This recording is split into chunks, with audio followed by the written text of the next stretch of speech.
ഇത് മുള്ളാത്തയ്ക്ക. ഈ മുള്ളാത്തയ്ക്ക പഴുത്ത് കഴിഞ്ഞ് കഴിക്കാൻ ചിലവർക്ക് ഇഷ്ടമല്ല. പക്ഷേ ഇതിൻ്റെ ഗുണം ഞാൻ പറയേണ്ട കാര്യമില്ല, എല്ലാവർക്കും അറിയാം. ഒരുപാട് ഗുണങ്ങളുള്ള ഒരു ഫ്രൂട്ടാണ്. ഇത് അങ്ങനെ കഴിക്കാൻ ഇഷ്ടമില്ലാത്തവർക്ക് ഇത് കറി വെച്ച് കഴിക്കാം. കറി, തോരൻ ഒക്കെ വെച്ച് കഴിക്കാം. ഇതിൻ്റെ മുള്ള് ചെത്തി കളഞ്ഞിട്ട് നമ്മൾ കടച്ചക്കയുടെ അതേ ടേസ്റ്റാണ്. കടച്ചക്കയുടെ കറിയാ തോരനാണെന്നും പറഞ്ഞ ആൾക്കാരെ വേണേൽ പറ്റിക്കുകയും ചെയ്യാം. കാരണം ഒരിക്കലും തിരിച്ചറിയത്തില്ല. സെയിം ടേസ്റ്റ് തന്നെയാണ് രണ്ടിനും. പിന്നെ കടച്ചക്കയ്ക്ക് ഗ്യാസൊക്കെ ഉണ്ട്, ഇതിന് ഗ്യാസും ഒന്നുമില്ല. നല്ല ടേസ്റ്റുമാണ്. കടച്ചക്ക തീയൽ വെക്കുന്ന പോലെ തീയലും വെക്കാം. ഇതുപോലെ വട്ടത്തി അരിഞ്ഞിട്ട് ഇതിനകത്തെ ഈ കുരു എടുത്ത് കളയണം. അത് മാത്രം ഒന്ന് നോക്കിയാൽ മതി.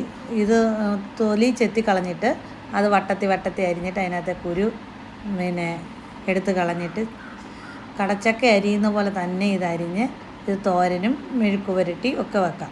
തീയൽ വെക്കാനും സൂപ്പറാണ്. നമ്മളിപ്പോൾ തോരനാണ് വെക്കുന്നത്. അതിനകത്ത് തേങ്ങ, മഞ്ഞൾപ്പൊടി, പച്ചമുളക്, കാന്താരി ഉണ്ട്, സൂപ്പറാണ് കേട്ടോ.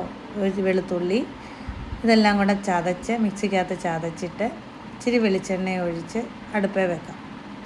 പിന്നെ കടുക് വറുത്ത് നല്ല അടിപൊളിയാക്കി എടുക്കാം തോരനായിട്ട്. തോരൻ വെക്കാനൊന്നും ഞാൻ പഠിപ്പിക്കേണ്ട, എല്ലാവർക്കും അറിയാമല്ലോ.